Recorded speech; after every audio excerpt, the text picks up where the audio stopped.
Bem, meus amados, estamos iniciando mais um Maranata em Foco aqui no nosso canal do YouTube, TV Eu Sou Fiel. E hoje nós vamos estar conversando sobre um assunto de grande relevância, que é sobre os dons espirituais. Será que existe algum dom mais importante do que o outro?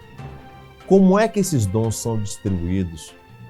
Como é que o Espírito Santo distribui esses dons? A quem ele dá? De que forma que ele dá? Todos recebem?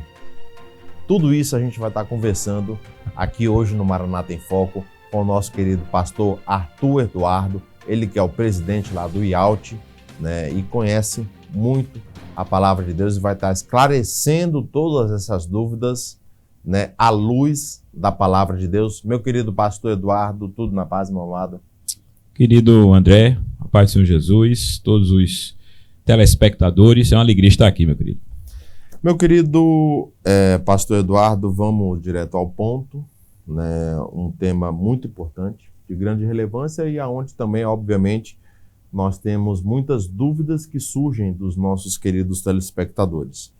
Mas o texto base que nós vamos usar é o texto lá de 1 Coríntios, capítulo 12. A partir do versículo 4, ora, os dons são diversos, mas o Espírito é o mesmo. E também há diversidade nos serviços, mas o Senhor é o mesmo.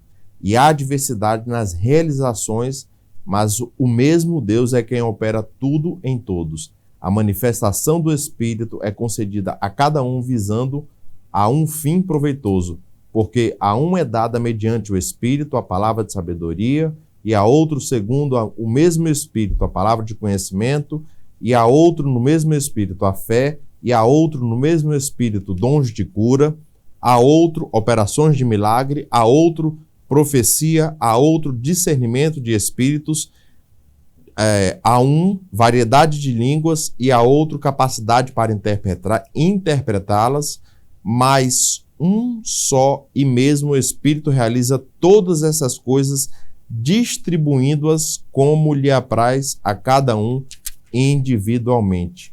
Pastor, esse texto é um texto na qual fala dos dons espirituais, e eu já começo perguntando para você, esses dons, ele está disponível para todos aqueles que aceitam Jesus ou para qualquer pessoa? A quem esses dons estão disponíveis para a gente daqui a pouco entrar nos detalhes de como é distribuído esses dons, de que forma é distribuído esses dons e para quê? André, você veja que o apóstolo Paulo, quando ele escreve aos Coríntios, ele fala de modo geral sobre unidade. Era uma igreja partidária, era uma igreja dividida, era uma igreja que tinha facções. Eu sou de Paulo, eu sou de Apolo, eu sou de Quefas, eu sou de Cristo. E o apóstolo Paulo ensina que Jesus não está dividido. Está Cristo dividido? Ele vai perguntar aos Coríntios. Veja, escrevendo sobre unidade aos Coríntios, ele fala sobre alguns aspectos práticos da igreja. Por exemplo, casamento. Ele vai falar sobre a unidade no que se refere ao relacionamento com ele mesmo, com os apóstolos, os líderes. Ele vai falar sobre a unidade na questão da ceia do Senhor. E ele vai falar sobre unidade na questão dos dons espirituais.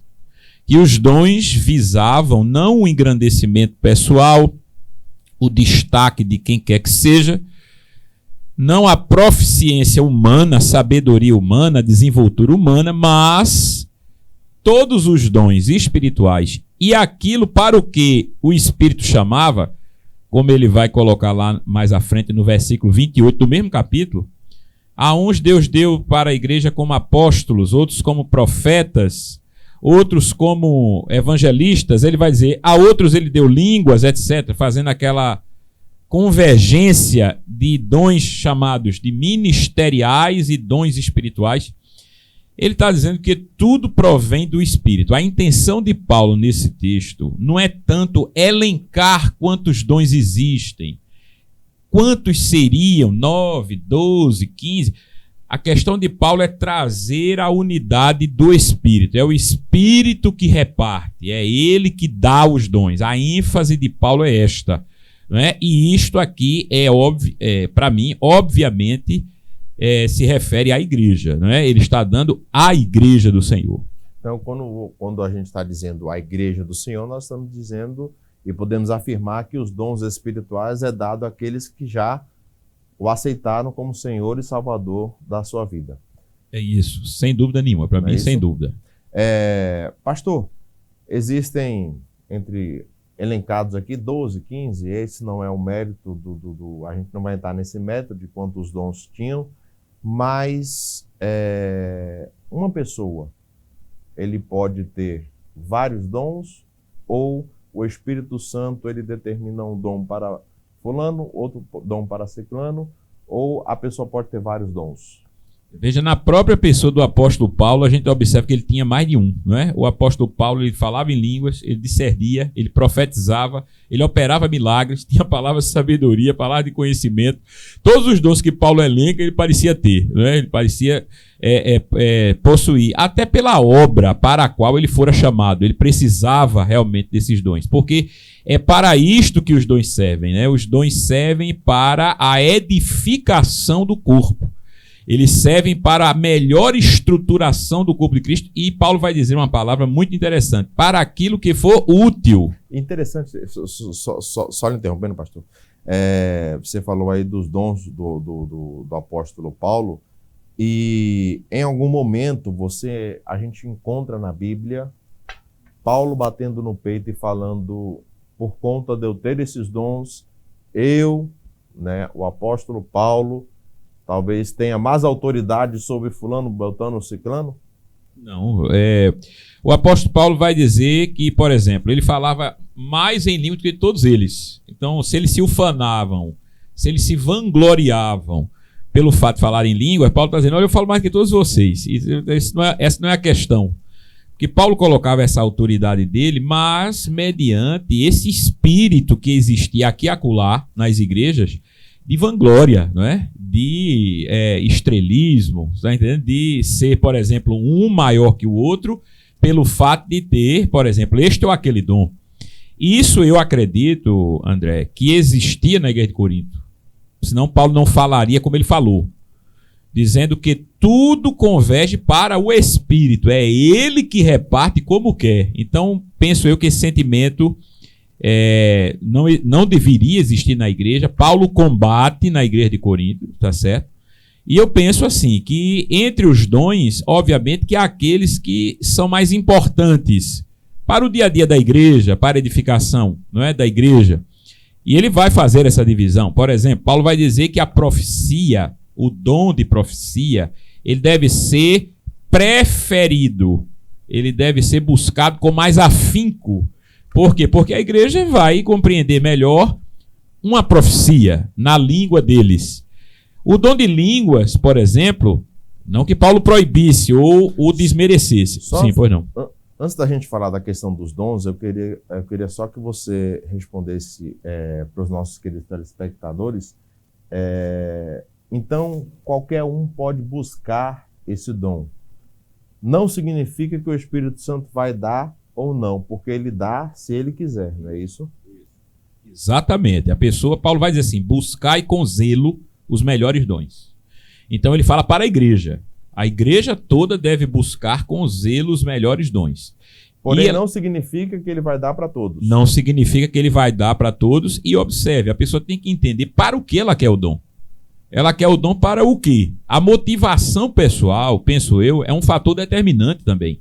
Você quer aquele dom para o quê? Por exemplo, eu vejo as pessoas até pedindo para falar em línguas. E é importante, penso eu, que deve acontecer e você deve pedir. Mas eu não ouço muito as pessoas pedindo: Senhor, me dê uma palavra de sabedoria, me dê a palavra de inteligência, me dê um dom de discernimento de espíritos. São todos importantes, André. Todos úteis para a igreja. Existe algum dom? Aí a gente vai entrar no que você estava falando, eu lhe interrompi. Existe dons que eu não vou falar dons mais importantes, né? Mas a gente poderia elencar que existem dons que são de forma mais úteis para a igreja do que outros? Com certeza. Paulo vai dizer, por exemplo, como eu estava dizendo, a profecia. Não que o dom de línguas não fosse, mas Paulo diz, ele escreve, ele fala, ele disserta sobre as limitações do dom de línguas. Por exemplo, o dom de línguas, ele edificará no espírito aquele que fala, caso não haja interpretação. Então, Paulo vai dizer... Pastor, só um minutinho, só porque esse é um ponto muito polêmico e precisa ser bem esclarecido para os nossos telespectadores. A pessoa que tem o dom de língua, ela serve para edificação própria. Isso. Então, se eu tenho o dom de língua, se eu falo em línguas, né, no momento que eu estou orando, no momento que eu estou louvando, ou dentro do meu quarto, no carro, seja lá onde for, eu estou me auto-edificando. Isso, exatamente. Então não serve, o dom de língua ele não serve para a edificação da igreja. Se não houver interpretação, não. É o que ele vai dizer em 1 Coríntios 14. 1 Coríntios 14, capítulo 14, ele vai dizer que na igreja fale 2 ou 3 em línguas publicamente e que haja interpretação. Porque se não houver interpretação, as línguas elas não redundarão em nada frutífero a quem ouve. Aquele que fala, ele edifica a si mesmo no espírito, porque Paulo vai dizer, em línguas, ou sozinho, ele fala mistério. Mas se você não traduz ou não interpreta aquilo, se não há interpretação, e observe, André, que a interpretação de línguas é tratada como um dom. Não é? É um dom interpretar línguas espirituais. Então, esse dom deve ser buscado por aquele quem fala, ou por aquele que quer falar em línguas, até para si mesmo, para que haja interpretação. Agora, quando a pessoa profetiza na igreja, quando há profecia, normalmente acontece na língua de todos que ouvem. E aquilo, então, propicia a edificação coletiva. É por isso que Paulo diz que o dom de profecia, nesse aspecto, ele é mais importante do que o dom de línguas. E falando da questão do dom de profecia, que eu também acho um dom maravilhoso, um dom especial, o dom de profecia, como é que nós podemos discernir e até mesmo, vou até usar um termozinho aqui, pastor, confrontar para saber se esse dom que foi dado profeticamente, ele está de acordo com o que Deus quer, de fato. Como é que a gente consegue fazer essa confrontação, tendo em vista que nós estamos nos últimos dias, e nos últimos dias, a palavra de Deus ela diz que surgiriam muitos falsos profetas que, se possível, enganariam até os escolhidos. Então, como é que nós conseguimos discernir se essa profecia é de Deus ou não? Veja, o princípio validador do Antigo Testamento para o profeta é que, se a profecia se cumprisse, ela seria de Deus e o profeta estaria autenticado, não é? Ou seja, ele teria sua profecia autenticada. Penso eu que o princípio não muda, porque a profecia sempre, inclusive no Novo Testamento, André, ela sempre tem uma conotação preditiva. Veja, no Novo Testamento nós temos profetas, como existia na igreja de Antioquia, Atos dos Apóstolos, capítulos 12 e 13. Veja, em Atos dos Apóstolos é revelado que existiam profetas na igreja. A Bíblia até cita alguns nominalmente. O profeta Ágabo foi aquele que profetizou 2 vezes no Novo Testamento. Ele profetizou uma fome no mundo que veio nos dias de Cláudio e profetizou sobre Paulo, dizendo que Paulo ia enfrentar muitos desafios, infortúnios. O que aconteceu? Veja que a norma profética, ela permanece do Antigo Testamento para o Novo. O que é? O que é que caracteriza a palavra profética? Normalmente uma predição. Ou seja, o profeta ele fala preditivamente. Normalmente é assim. Profecia comparada ou reduzida à pregação, penso eu que é um erro. Pregação é uma coisa. Profecia, ela tem um status diferente da pregação.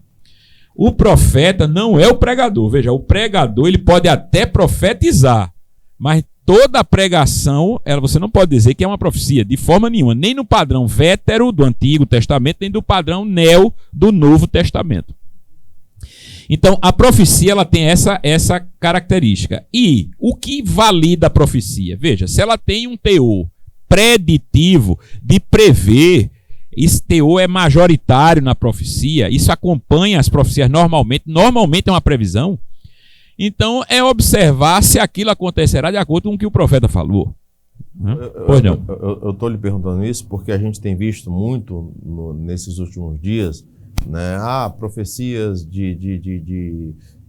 Deus vai curar fulano de tal, né? De repente lá no meio de uma oração. Muitas pessoas confundem profecia com a vontade da pessoa, isso, né? E assim, de uma forma clara, como é que a gente pode discernir, né? A gente que recebe, porque quando, por exemplo, se eu receber uma profecia, eu vou gerar uma expectativa dentro de mim. Isso. E se aquilo não se cumprir, a profecia pode, a expectativa vai ser frustrada. Automaticamente, essa frustração, eu não vou levar a pessoa que profetizou. Automaticamente, a tendência é levar a frustração a Deus. Isso, exato. Então, como é que eu consigo discernir, né, se essa profecia, obviamente que há profecias que a pessoa fala e se cumpre daqui a 10 anos, 20 anos, mas como é que eu consigo entender, né, trazer uma paz no meu coração para que essa profecia, para que eu possa entender que essa profecia ela vem de Deus? Veja bem, André, é um ponto que eu ia falar posteriormente que você frisou muito bem, porque essa é a questão que muitas vezes escapa dos biblistas. Veja, quando Deus fala aquilo a Israel, dizendo, se a profecia se cumprir, Deus não está somente querendo alertar os profetas ou aqueles que querem ser profetas para que não profetizem falsamente. Ele está também alertando o povo para que seja prudente. Veja, a grande questão de nós que lidamos com as profecias é sermos trabalhados de modo que possamos lidar bem com as questões espirituais sobrenaturais. Quando você ouve uma profecia, seja prudente. Primeiro, coloque imediatamente diante de Deus, não gere expectativas em demasia. Por quê? Porque lidamos com homens. E os homens erram, falham. Veja, houve falsos profetas no Antigo e no Novo Testamento. O Novo Testamento alerta sobre falsos profetas vindouros. Temos visto muitos falsos profetas hoje já. Então, o que é que a Bíblia quer dizer com isso tudo? Tenha prudência. Você deve confiar prioritariamente em Deus. Se Deus, ele quiser, e se for Deus, de fato, a ter falado, a profecia se cumprirá. Mas a sua confiança permanecerá inabalável, caso você desenvolva a prudência espiritual necessária. Veja, essa prudência espiritual, André, ela é uma palavra no grego, eu estou me lembrando de uma palavra no grego, que significa realmente você está sereno, você está equilibrado, e nunca, jamais deixar com que a ansiedade, porque você ouviu uma palavra, ela seja o norteador da sua espiritualidade. Porque se for assim, veja, se fosse assim, Israel mesmo não acreditaria mais em Deus, né? E como não acreditou, mas Israel sempre teve profetas, a igreja sempre teve profetas, e houve falsos profetas. Veja que Deus sempre chamou Israel e a igreja para que confiasse nele. Nós precisamos manter a confiança em Deus de maneira resoluta. Se eu ouço uma profecia, a profecia fala algo que eu tenho muita expectativa e que eu quero. Mas observe, é uma profecia que vem de um homem. Então eu não posso gerar mais expectativa naquilo que o homem disse do que na minha fé em Deus. Observe que sempre há a possibilidade daquela profecia ser falsa. Sempre. É isso que a gente não pode esquecer. Eu não posso acreditar a priori. Veja, a priori eu tenho a profecia como verdadeira, ainda que venha de expoentes confiáveis, de pessoas confiáveis. Eu não estou dizendo que você deve duvidar, não é isso. Você deve manter uma posição resoluta, uma posição serena. Você não tem Podemos só interrompendo, pastor, porque esse é um assunto muito polêmico. Sim. Que, inclusive, diga-se de passagem, eu acho que você deve ter acompanhado no dia 31 de março. Sim. Nós tivemos aquela profecia daquele profeta que lá, Sim, que falou sim. que é o espírito da morte, que muita gente não sei o quê, aquela coisa toda. E aquilo causou um tumulto dentro do nosso segmento. E de uma pastora também, viu? Né? Foi uma confusão e muita gente não saiu de casa porque com medo do espírito da morte, aquela coisa toda. E no final da história não aconteceu foi nada. Isso. Né? Então, como é que a gente pode? A gente entrega isso ao Senhor, a gente confia no Senhor, porque, obviamente, que todos aqueles que recebem uma profecia geram uma expectativa. Sim. Isso é fato, né? Mas como é que a gente pode trazer essa paz ou entender que essa profecia realmente ela vem de Deus? Primeiro, nós temos que sempre ter em mente um princípio que serve para todas as coisas, inclusive para esta. O falso não invalida o verdadeiro. E não é porque há falsos que não há verdadeiros. Isso é um princípio que nós não podemos esquecer. Segundo, há profecias, André, que elas existem na Bíblia e elas são condicionadas, ou seja, são condicionais. Isto acontecerá caso, por exemplo, vocês não orem, não busquem a Deus. Isso acontecerá. Se vocês buscarem a Deus e se converterem, etc., isto não acontecerá. Às vezes, pode ser o caso, não estou dizendo que foi este caso, esse que você citou, mas acontece às vezes do profeta ele não ter habilidade, ele ser inábil, ele não transmitir corretamente algo, ele errar no seu ofício. Isso aconteceu no Antigo Testamento, profetas que fizeram inclusive o contrário do que Deus mandava, porque a profecia era importante e a forma como ele deveria falar também era importante naqueles contextos. Um profeta no livro de Reis, por exemplo, a quem Deus diz não fale com ninguém, você vai dar a profecia, você não vai falar com ninguém sobre isso e vai voltar e falar com ninguém. Ele fez conforme Deus mandou, mas na volta foi ajudar uma pessoa, foi falar, acabou morrendo.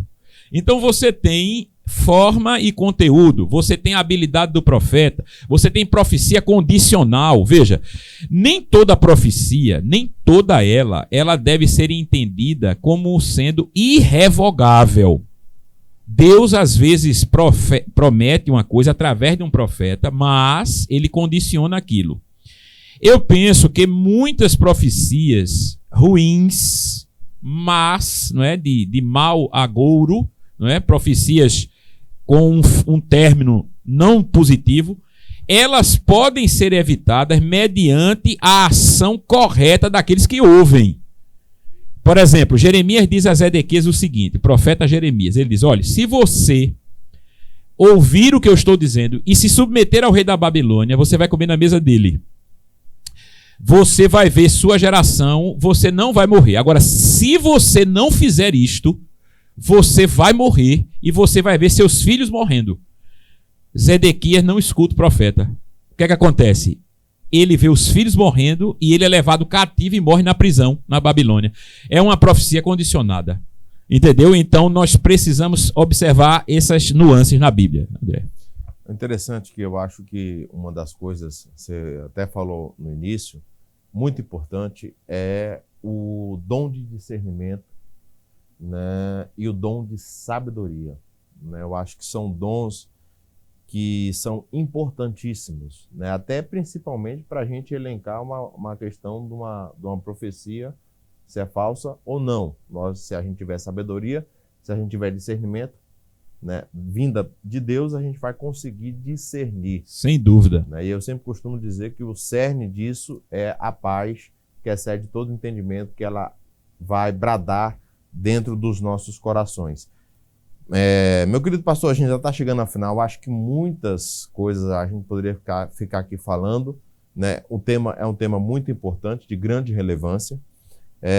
E a gente poderia aqui passar aqui horas conversando sobre essa questão dos dons espirituais, mas eu acho que muitas dúvidas foram tiradas. Mas eu queria lhe fazer uma pergunta. Eu tenho o dom de sabedoria, Deus me deu, o Espírito Santo me deu o dom de sabedoria, nós já lemos aqui que ele dá a quem ele quiser, e o objetivo do derramamento do dom numa pessoa é para o crescimento da coletividade, né?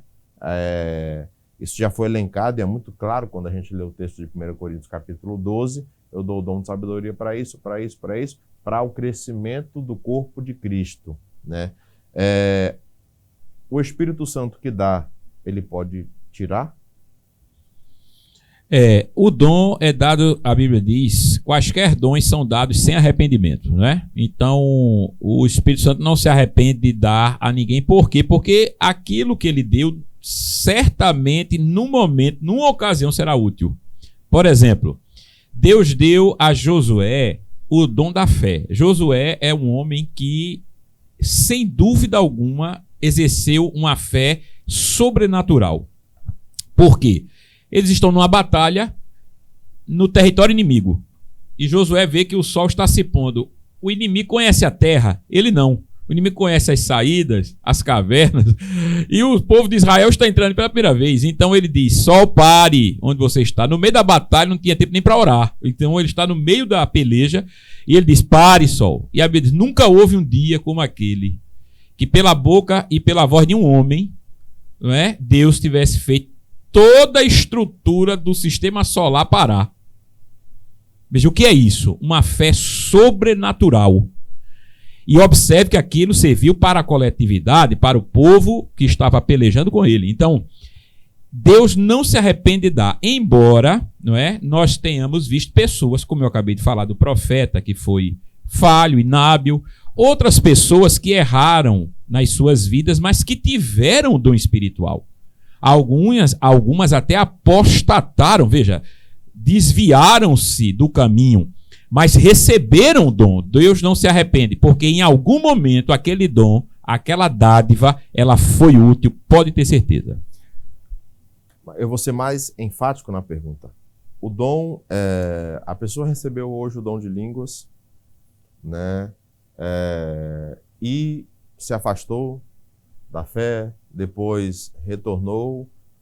O dom é como se tivesse ficado adormecido ou esse dom não volta mais? Eu penso que se a pessoa, ela por qualquer motivo, ela afastou-se dos caminhos, por qualquer questão, e volta, não é, aos caminhos, normalmente, observe, André, a questão ministerial. Você imagine um pastor, por exemplo. Pastor que sofre algumas questões, sai e depois retorna, se arrepende ou se reata os laços, etc. Ele volta. Veja, naturalmente, não é, nós vamos chamá-lo de pastor novamente, nós vamos dizer que ele é pastor. Veja, isso se dá mais claramente com os dons ministeriais. Por que não seria verdade com os dons chamados espirituais? Quer dizer, não há motivo de nós imaginarmos que a pessoa perdeu o dom. Não é? Ela pode até não exercer na mesma intensidade e tal, mas perder o dom, eu creio que não. Se buscar, ela exercerá como antes. Queridos, chegamos ao final, né, do nosso Maranata em Foco, né, e eu agradeço muito, mais uma vez, ao pastor Arthur Eduardo, né, por estar aqui tirando várias dúvidas. Tentamos ser o mais claro e objetivo possível. E que Deus possa continuar te abençoando, pastor Arthur, né, a todo o pessoal do IAUT. E sempre lembrando, queridos, os dons espirituais são muito importantes, né, e nós temos que buscar, né, principalmente o dom de sabedoria, de discernimento.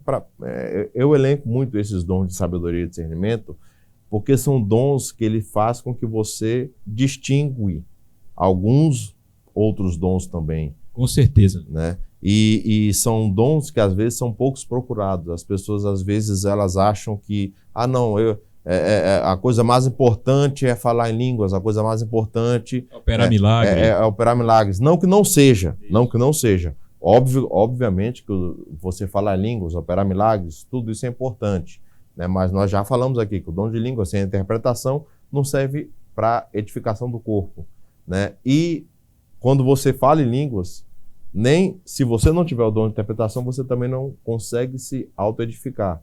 Seria mais ou menos Só assim. no espírito. A consciência continua infrutífera. Mas o espírito que é edificado.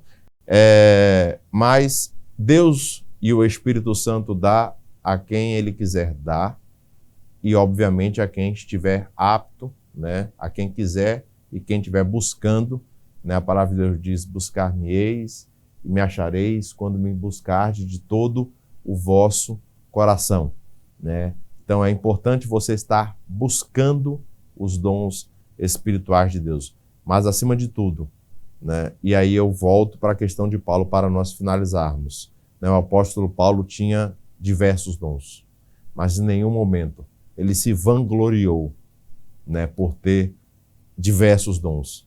Então, se você tiver um dom, entenda que é para que o corpo de Cristo seja edificado, para que a congregação, aonde você congrega, a igreja, a unidade que somos nós, sejamos edificados, né? E esse dom, ele é do Espírito Santo e é para a glória dele. Não é isso, pastor Arthur? Exatamente, André. É importante entender que toda teologia, me permita dizer isso, que abre mão disso ou afirma que os dons não são para hoje, que não existem, que cessaram, eu vejo assim com muito cuidado, certo? Isso aí é perigoso. Os dons são para hoje e eu vou dizer, viu, são mais necessários do que nunca, atualmente. Pastor Arthur, muito obrigado pela sua participação aqui no nosso Maranata em Foco.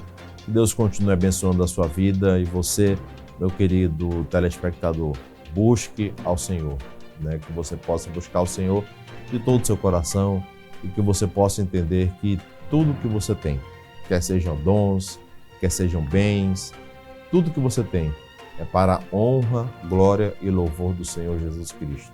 E tudo é emprestado, né?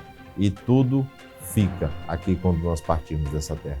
Que Deus abençoe a todos. Pastor Arthur, mais uma vez obrigado. Que Deus continue lhe abençoando. Um abraço muito carinhoso para todos do IALT também. Até o nosso próximo Maranata em Foco.